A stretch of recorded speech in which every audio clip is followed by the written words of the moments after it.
The Locker Room is brought to you by Will and Tim of Brooker Athlete Management. What's up, guys? Welcome to another episode of The Locker Room. I'm here with St. George Great, but also he's at the Doggies now with his brother. How you been, Brett Morris? Yeah, good, Kempy. It's good to see you again, mate. Obviously, a big fan of the show. I've seen it regularly, and I was very excited to be asked to come on. You asked me a long time ago, but it's been pretty hectic schedule this year. Obviously, moving clubs, I had to move house and sort of settle in a different area. So it's great to finally be on. I've been good, mate. Just on holidays now and just enjoying time off with the family. And I just want to apologise for pestering you for probably 2 months of, hey, mate, I just want to know if you want to come on the show. Yeah, bro, I'll come on soon. I've just got a little thing called Origin on and, like finals footy, but I'll come on soon. So you said about moving, you settle into a new place. Like, how's it all been for you? What's kind of been the biggest maybe challenge for you moving to a new club at such a big club like the Doggies? Yeah, look, it was all pretty challenging. Obviously, I've been at the Dragons a long time. I was very comfortable where I was and lived in the area my whole life. So for me, everything was different. Bought a house up around the Sutherland Shire. The travel. I used to get in the car and go 5 minutes to training. I was then driving an hour. Yep. Now it's gone to half an hour with a move, but driving an hour each way. So the body had to get used to the travelling and all those sorts of things. It was all different, and obviously being at the new club, learning new players, the coaching staff, all of the plays. So it was all quite hectic, but it was very enjoyable. Change for me, it was very good, and this year's been one of the most enjoyable years I've had, I suppose, playing rugby league. Because you can get, like, a lot of people don't realise that, like, don't get me wrong, obviously it's a challenge each week playing footy and at an NRL level, but you were at the Dragons for so long and cemented your spot. You cemented for years. It was never an issue for you. So you can get kind of not in a routine where you're kind of like not challenging yourself as much as maybe you would be. Was there ever a time at the Dragons where you're like, maybe I need to challenge myself, or was it more just... For me personally, I can say, I always felt comfortable with my position in the team, but I've never really taken that sort of approach to my rugby league. Okay. I've always tried to train the hardest and be the best player out there, and that's just one of my mentalities. That's just what I've done. Yep. I try not to rest on my laurels.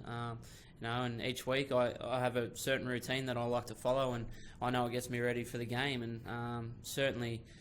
sometimes you don't feel like doing it, and you can say, well, I'm not going to get dropped. But in my head, I have to do those things to get on the football field. And certainly, I think that's probably what's helped me throughout my career. Oh, definitely. I mean, especially a winger's position, you often see wingers like obviously me.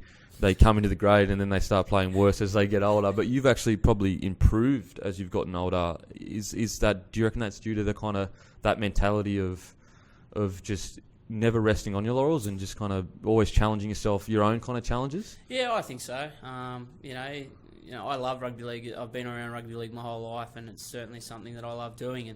And if you sort of rest on your laurels, and someone can take your spot, and you can be out the back door. As quick as you. It's crazy how think. 4 games, and all of a sudden you've got a new superstar. If you know what I mean? Like, just what you said. Yeah. Like, you got some young guy. He puts a string of games together, and he's a first grader. Certainly. And when you look at the average career of first graders, I think it's something like only 40 games. You know something funny? My games is 42, which was the exact amount at the time of an average career. Yeah, well, so average. I'm such an average person. I still remember you, Kempy. That's what I mean. Yeah. All these young kids that are coming through these days, they're outstanding players. They're massive, fast, and just ridiculous. Yeah, they're getting bigger, they're getting stronger, they're getting faster every year. And as a player, they challenge you, and that's what you need. Yep. Being an older player, you need these young guys to challenge and make you feel young again and keep you on your toes. And certainly at a lot of the club, at the Dragons, there was always someone nipping at our heels, and certainly at the Bulldogs, that's the case as well. And I think it brings out the best in you as a player. Yeah, definitely. So take us. You're from Kiama. Yeah, grew up in Kiama. And you played footy all your life. Was it? I asked a lot of the other boys this, but like for you, you're an athlete, so you were obviously always going to do something in sport. Was it kind of like with your dad and your last name, obviously a big name in rugby league? was there, added pressure growing up of like, this is what you need to be doing, or was it just... I don't think there was added pressure on us from a family point of view, but outside of that, whenever we rocked up to a footy game, a rep game, something like that, you'd hear the parents saying, "Oh, well, they're only getting picked because of what their dad did," and certainly that drove us. Yep. That drove us. We wanted to prove that we were there for a reason. Yep. And I certainly think that was probably one of the major factors in getting us to where we are today. The people, downing our ability and certain things like that. We weren't the biggest kids growing up, but we trained hard. When we got out there on the field, we gave our all, and we never, as I said, we never had that pressure from our family internally, but outside to be football players, or we could have done whatever we wanted. Our family would have been proud of us, but certainly growing up from a young age, Josh and I both wanted to be football players, and having each other there, both wanting the same thing. It was also good that we drove each other. To a point where sometimes it was either one of us that was going to make the rep side and the other one had to miss out. It was just the way it was, and as I said, those are the certain things that probably got us to where we are today. I remember, some parents saying, you're only here because your dad, and like, you go out there on the field. You're still only there because your dad, bro. 3 tries, and they'd say, all right, you're only getting picked because your dad. All right, did your son score 3 tries? Because I did. Right, so, as a young fella, they're probably still sitting there watching you play Origin. Oh, they're only there. Got a little peeved off, but mate, I suppose that's probably what made us the players we are today. All those people, who doubted us, we wanted to show them wrong. We wanted to prove them wrong, and certainly we've had long successful careers and want to keep going with that. And so you and your brother, are you identical twins? Yeah, identical twins. So growing up was like, obviously me and my brother aren't twins or anything like that, but we had a lot very similar in what we kind of achieved, but we were we had small differences. Were there noticeable differences at a young age between you and Josh? You and Josh. Was there was he the strong one or the far, you know what I mean, or was it just pretty similar? Mate, it was identical. Really? Basically, yeah. Mate, if you put us in a running race, there'd probably be, this much difference. Oh, and that might be just how you felt on the day. Exactly. Mate, yeah. Really? That's crazy. Crazy how close we were at everything. Yep. If it was long jump, 100-metre sprint, shot put, the margin would be that much. That's cool, man. It was crazy. And I suppose the only time that sort of started to change is probably when we were about, 20, 21, 22, when, obviously with the weights and being in the system. Because he's a bit bigger, hey? He's a bit bigger than me. Yeah. I've had a couple of injuries where shoulders and arms and things like that, where it sort of restricted me in getting in the gym, and he's sort of, he stayed in those times and sort of got that bit on me. But now he's a bit heavier. I'm a bit faster because he's a bit slower. So, there's a bit of a trade-off there, and I've been into him a bit lately about trying to lose some weight, so maybe he might be able to catch me. Because he's played centre for quite a while now, but he started on the wing. He debuted on the wing, didn't he? He debuted at fullback. At fullback? Yeah, so he debuted at fullback at the start of 2007, and I hurt my shoulder. I broke my thumb in one of the trials at the start of 2007, and I was actually playing fullback, and Josh went back there. And really? And killed it? Yeah, absolutely killed it. I ended up playing one more game and did my shoulder, so I was out for the whole year. If there's one guy you'd want to take your place, it'd be your twin brother. Yeah, exactly. So I couldn't be too upset. Except I think he started the year after, and I was still sort of struggling. But really? Yeah, but look, he did he give it to you? He always. Nah, not really. We're not like that. Yeah, really. But he always had a desire to play in the centres. Okay. That was one of his biggest things. He played, all his junior footy in the centres. It was his favourite position. So he always wanted to play NRL in the centres. And being at the Dragons, he was beyond, 2 good centres in Coops and Gaz. And obviously he took his opportunity with the Bulldogs, and he hasn't looked back since. And I certainly think he's probably been one of the best defensive centres in the competition the last couple of years. And he's one of those players that you love having in your side. He's a great leader, and he's certainly, when he's playing good, a lot of the guys jump on the back of it, which is good. And when he did leave the Dragons, obviously it was hard for you, but how hard was it for you? As in, was there long talks? Was there man, I don't know, was it a really long, drawn out process, or was it you need to take as much? You need to take the opportunity. Was it more? Yeah, look, it was very tough for both of us. Yep. Obviously, I didn't want to see him leave, but the situation that it was, Wayne came in, and I think there was a deal there, and when Wayne came in, the deal got changed, and it broke Josh's heart. He was absolutely shattered, and the opportunity came for him to play at the Bulldogs. You know, they gave him a great deal, and you know, certainly at that time of his career, he was looking, you know, to be looked after. You know, for someone to love him. Obviously, he felt that you know, the Dragons had shafted him basically, and the Bulldogs certainly stepped up. And as I said, it's the best decision you ever made, because I mean, it was, mate. And I think the best thing for him as well, it was no longer the Morris twins. You know, being the same side. Yeah. It gave us that opportunity to both grow our own identities as footballers. That's very true. Very true. And yeah, as I said, I think the Bulldogs for him has been, you know, great. You asked James about the Bulldogs, and he doesn't have a bad word to say about them. He loves the club, and he certainly loved his time there. And so at the Dragons, coming through with your debut, you said that it's all good, bro. It's totally fine. This is casual, bro. So with the Dragons, your debut, you said that you were playing fullback, and then you broke your thumb and did your shoulder, and then the next year you were struggling. Had you already was it 2007 or 8? No, so I debuted in 2006. Oh, really? Yeah, okay. I debuted in 2006, but I debuted on the wing. Okay. At that stage, there was Clint Greenshields and Ben Hornby were rotating between the fullback position. Okay. I so, I debuted on the wing. It was round 9 versus Cronulla Sharks. Yep. So local derby, and we got belted. So it wasn't a very memorable day, that one. But I debuted 06, 07. I had basically the whole year out through injury, and then 2008 was same sort of thing, sort of in and out of first grade with injuries and whatnot. And then 2009, when Wayne came, I actually started the year in reserve grade. I was playing at Shell Harbour. So. And then I think I remember that it was actually it was a pretty big deal, because you would have cemented yourself in first grade. Yeah. So do you think it was more of a mental game not a game with Wayne, but like the kick in the ass kind of thing, or was it? I don't know, because that was probably one of the best pre-seasons I've ever had. Really? So yeah, that was probably the fittest I'd ever been. You did the same to me. You started me. You know, I was probably in the best shape I'd ever been in. Yeah. So.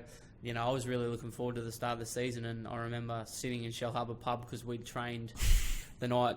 And there was the boys played down Friday night down in Melbourne, and we were sitting in the pub watching it on TV. And I was what's doing? Yeah, it was pretty upsetting. But look, I suppose you don't always get it your way in rugby league, and setbacks happen, and you've just got to deal with them the best way you can.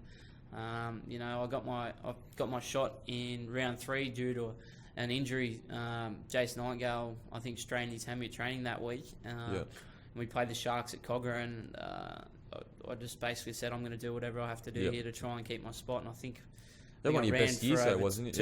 200 metres that game, and sort of felt that I gave Wayne a reason not to drop me, and I ended up staying in first grade for the rest of the year. And that's it. Ended up playing for Australia at the end of the year. I think top try scorer that year. Yeah. Bro, you know what is so something crazy is that I was also in a similar situation at the Broncos. I debuted the year before. You debuted 2 years before, but I debuted the year before, and Wayne had said that you know, if you take less money, we promise you that you'll start first grade next year. Didn't start me. Was in reserve grade. Played round 3. He gave me a chance round 3. Carmichael did his hammy, same as Theo. And I was top try scorer for most of the year of 2008. So it's so weird. It's so weird how that's a similar situation. You must have like a formula for wingers, like just I'll just drop them to Reggie, wait for an injury, put them in, they're ready to go. So the call for when you made your debut, what was the like? Obviously, your name in rugby league is huge, and what was the conversation like with your family? Was it any different from other fathers and sons, or was it just kind of expected? Or no, look, it was a funny one because I actually got caught up the night before the game, so I wasn't named all week. I'd trained with the boys, but I basically got told, just keep training with us.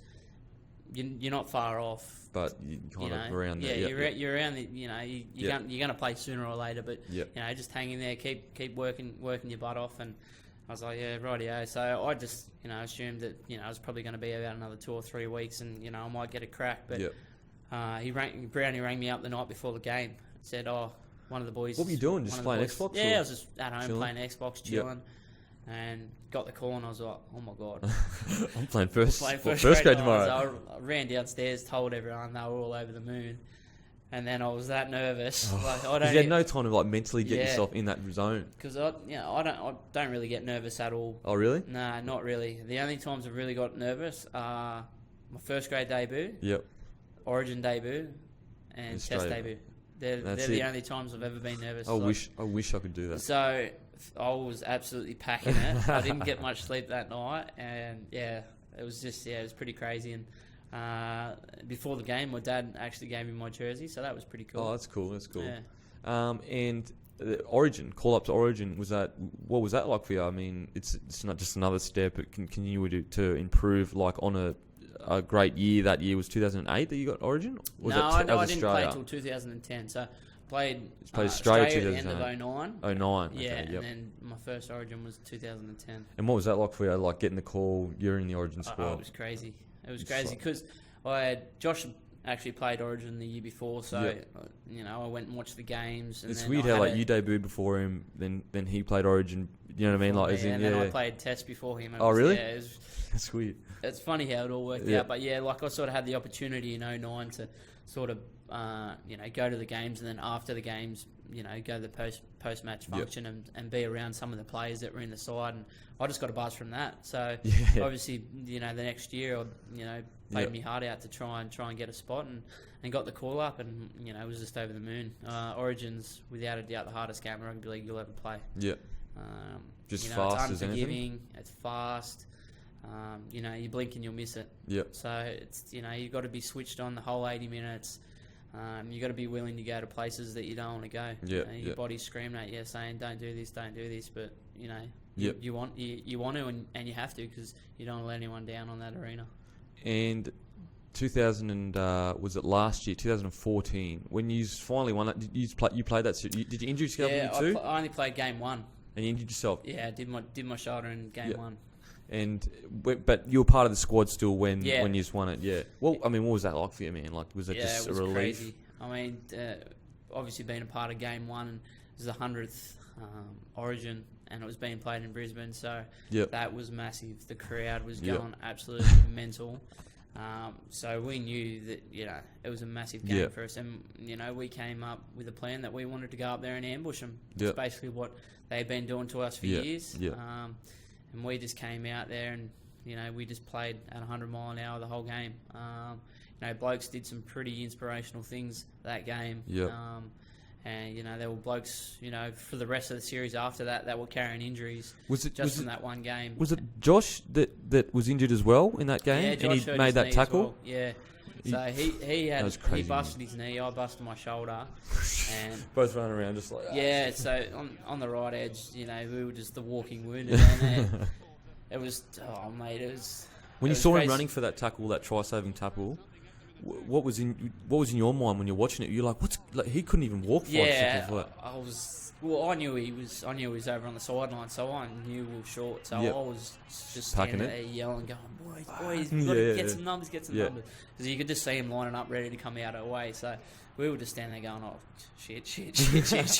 So when the ball was actually getting played out to you, was it a conscious thought that he's on the sideline here? We knew he was out of line, so we just thought he's gone. So we didn't think he was coming back at all. Oh, so really? we were just, we were sort of backpedaling, to try and get our defence to come over and help out. So we were just giving away yards. Then the next thing we see, Jamos just comes flying out of nowhere, took out Inglis, and I think he took out Slater in the process.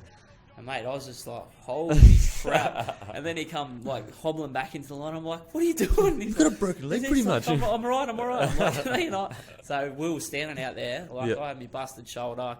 I could barely do anything. He was hobbling around on one knee. And we were just thinking, please don't come this way again. Please don't come this way again. And still, whenever I see that footage now, I absolutely wet myself. Just James just coming out of nowhere and just taking blokes out. It's hilarious. Even like, I hate New South Wales, and even I was like, that is fucking awesome, because I'm a Queenslander, obviously. Like I said, mate, it was unbelievable, inspirational, and I think a lot of the boys really took something out of that for the rest of the series, Definitely. especially going into game 2. I busted my shoulder. Jamos did his knee. Chocky Watmoe was playing with a busted bicep. So there were blokes that were fully busted, absolutely rattled. Bo Scott. If it was a club game, you probably wouldn't be playing. Yeah, exactly. If it was a club game, you wouldn't play. Off. You've just gone off. Yeah. And Bo Scott, when the game finished, walked off and fainted in the sheds, just really? from physical exhaustion. So Bo Scott actually fainted. Yeah. So mate, I've never seen that in my life playing footy. Blokes, you walked in the sheds. And it was a war zone. It basically was, mate. There were blokes all over the floor. So we got you with the shoulder, you with your shoulder, your brother with his knee, Watmoe with a busted bicep. Yeah. Bo Scott faints. Yep. That was game 1. Do it all again in a couple of weeks. Oh, man. Okay, so I've got this clip here for you. I'll just turn this around so you can see it. It's of your try-saving tackle in... Which game was this? 100. This was the same game, wasn't it? Yeah, same game. So game was this 1. after you did your shoulder as well? Yeah, so I did my shoulder when I scored the try. Just reached out, and the shoulder popped. So I dislocated it and fractured it. So I wasn't feeling too great. All right, so take us through what I'll get it all the way up. But just take us through like what was going through your head when they were coming at you and all that kind of stuff. Because like this was awesome, bro. Even I was like, "Fuck you," but I love you at the same time. That was awesome. All right.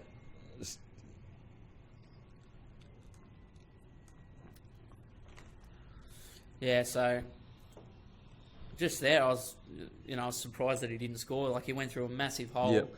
So we were all just going, oh, God, God, God. And the first thing we thought here was just get up off our try line. We had Luke Lewis playing in the centres. He'd played there a bit. But, yeah, it was just, see what they throw at us and do your best. And it was lucky for me that the pass probably went a bit high from Slater. It gave me a little bit more time to adjust and get over there. But, he'd already scored 2 tries that night, and I was just thinking, he's getting another one. Yep. No way. I've got to do whatever I have to do to stop him here. And did it hurt your shoulder when you were holding him up like that? Was it actually like at that stage? I was just going on adrenaline, and I just got just try to get the body in front and try and stop him from scoring and try and get him over the sideline. And Darius is a strong guy. Like he's strong. Yeah. He's a lot stronger than people give him credit for. Yeah. Certainly I think probably the pass going a bit off helped, but. Yeah, and that was at a period where we'd been on our line for a fair while, and I think that just gave the boys some crazy amount of sets or something like that you were there for? Yeah, mate, it felt like we were down there forever. And I think that there just really gave the boys a lift, and certainly, they got a real kick out of it. A bloke, with a busted shoulder, doing his best out there on the wing, and lifted the boys, and we got home in the end. That's a great tackle. That's a great tackle, and it's one of those things. Never forget. Never forget. When you got up, we just filled with like kind of just. I can't believe that just kind of like that. I mean, that was a pinnacle, like such an important point in the game. You guys, what was the score here? It was like, something. It was. I'm sure it was pretty close. 2. It was up by 2. Or were we up by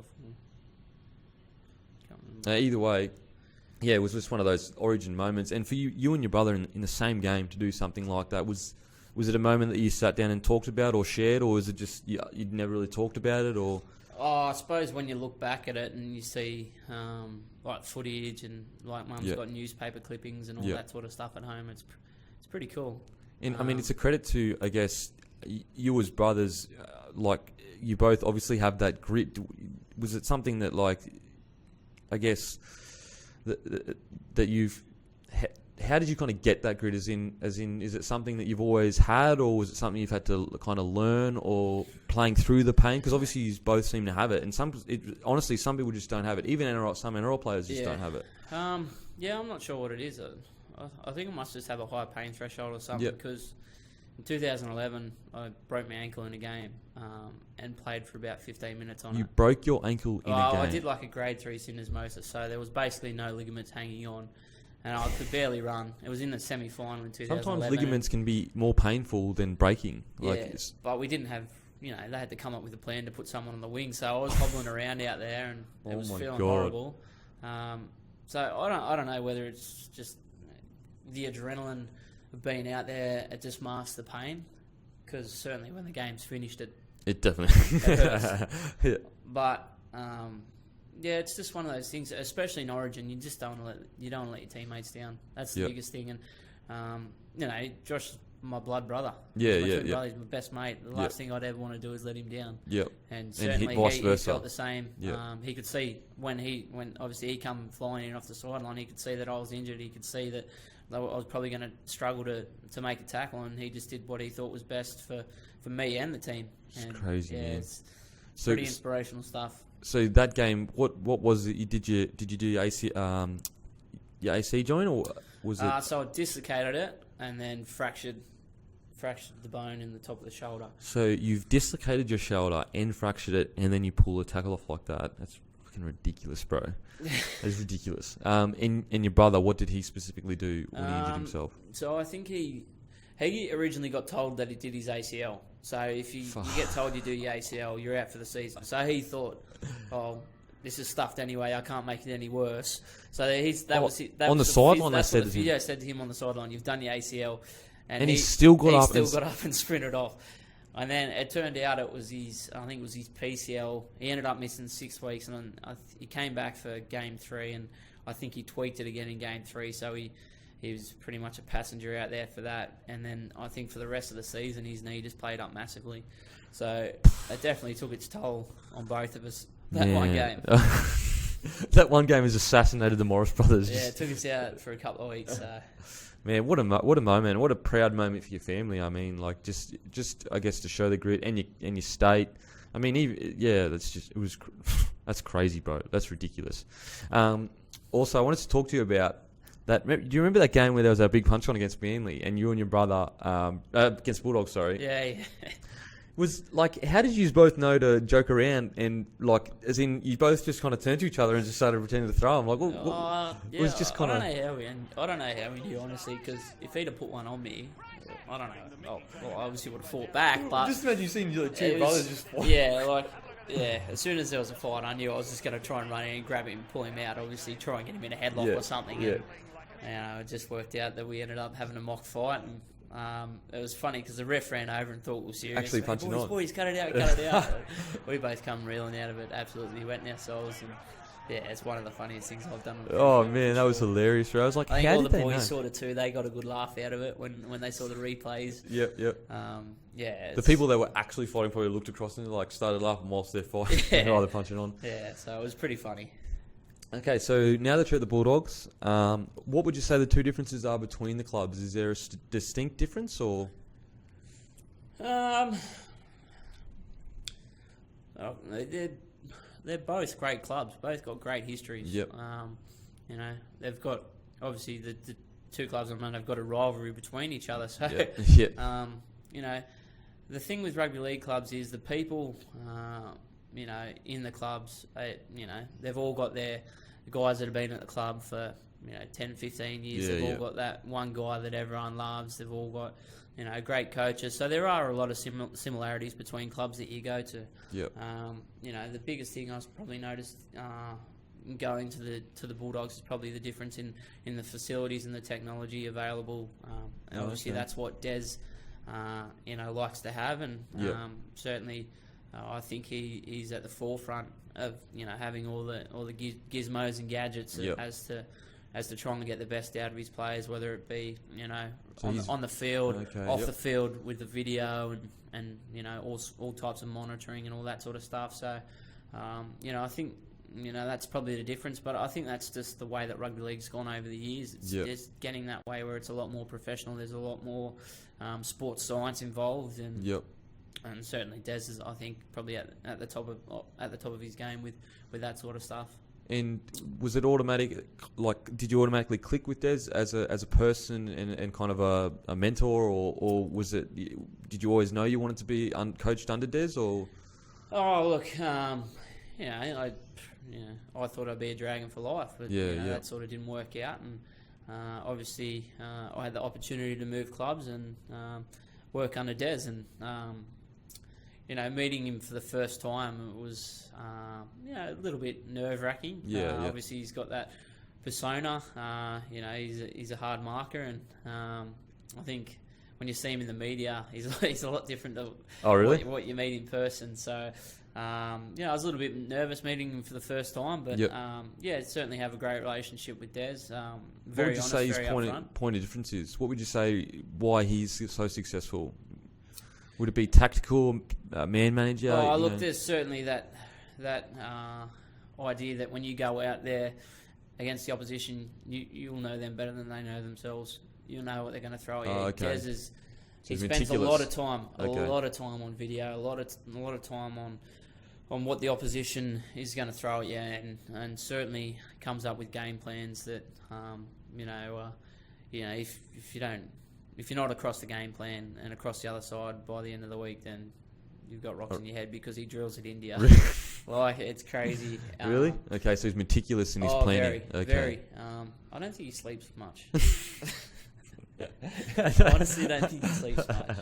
I reckon he probably averages about 2 hours a day. He's crazy how meticulous he is with all that sort of stuff, and certainly he just wants to see the best for his players. And as a coach, when the coach gives you that much confidence going into a game, you want to repay that coach with a win. Yep. Nice. Well, I asked the boys all these kind of trio of questions. Funniest memory or craziest memory playing footy? What would you say is, since playing NRL, what's the craziest thing you've kind of remember as you're like, man, this is like to do with footy kind of thing? I reckon it was probably when I was playing in the World Cup. Yep. I got to play at Old Trafford. Oh, really? That was where the World Cup grand final was. And being a Man United fan, I was absolutely blown away. Like, that had the opportunity even just to walk on the grass, let alone play. Was it there. packed out? Like, was it? Yeah, it's chockers. It was insane. So that was probably travel all over the world, playing rugby league and get to play at this historic ground. That was probably the craziest thing. I just couldn't believe it, and to win, like we win and won well. Yep. And then scoring a try there. They got the big dip off the back, scored and slid straight off the into the fence. So, but I was more than happy to do that. Yeah, it's Old Trafford. Like, do whatever. Yeah, do whatever. Honestly, it was crazy. It was so good to play there. And favourite player other than your brother, obviously, that you've played with? Favourite player I've played with? There's. Most underrated player, I guess, that you've kind of, not that most unexpected player that people may not kind of expect that you would kind of be like, he was awesome to play with, kind of behind the scenes kind of guy.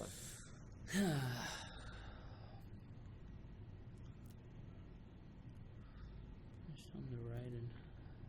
I would say, I mean, I don't, like, he was rated, don't get me wrong, but I reckon Carmichael Hunt was one of the greatest, fullbacks to have ever played the game, mate. I reckon he was so good, man. I think, Jason Iyengar, he's always been one of my favourite players. He's so good, man. Playing against him, playing with him.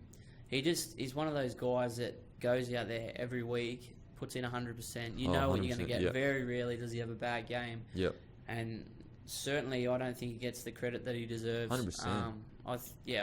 And if I was going to say, like, he's obviously rated because he's played for New Zealand and I'd say he's made world sides. One of the best wingers in the game. Oh, certainly. Easily. Without a doubt. And, I certainly enjoyed every minute playing with Jace. You two were playing together was just such a good combination. Like, I think yin and yang. It was so... With the way that we played... if one of us was having a good game, the other one tried to jump on the back of it because they could see how well they were going and they wanted to get on board with it because, mate, we were so close. So it was it was always good when one of us was playing great because we knew that the other one was going to lift as well because that's just the way we were. That was the friendship. Kind of fed off each other. Yeah, certainly, and that was the way we tried to play. Oh, great guy, absolute champ. He's almost too good because it makes me feel shit about myself. What was the last one I was going to ask you? Favourite personal moment of playing footy over your career? What's been your kind of personal where you've sat back and said, you know what, like this is a special moment to me? Yeah, winning a grand final. The 2010. Yeah, without a doubt. 2010 grand final. What was that like for you? Yeah, it was crazy. I'd followed the Dragons my whole life. So, it'd been a long time since they'd won a comp. Yeah. My dad actually played in the last winning comp before that. Really? So, I was... Bit of promo for you? There was a bit of trivia. Dino as well. My dad and Dean Young's dad both played in the last winning grand final. So, we had the opportunity to play in a grand final. And towards the end there, when we knew we had it in the bag, just being out there and just looking at the crowd, absolutely going mental. Did you just take it in and just pause that moment and just be like, this is crazy coming? It was so good. I'm right here playing for the Dragons, winning a game. Yeah, childhood dream. Yep. Yeah, so it was crazy. It was so good. It was definitely one of the best days of my life. And everyone that was out there in that team certainly took away some great memories. Yep. All right, bro. That's it, man. This has been great. This has been awesome. I appreciate it. Thank you so much for coming on, bro. Thanks for having me, mate. I won't keep pestering you now. It's all done. It's all done and dusted. Hope your injury gets, has the quickest recovery. Thanks for coming on, bro. No worries. Thanks, Kempy. That's it, bro. Too easy, bro. Thank you. The Locker Room is brought to you by Will and Tim of Brooker Athlete Management. Brooker Athlete Management assists and mentors elite sports people and celebrities in financial management and guidance above and beyond that of contract negotiations.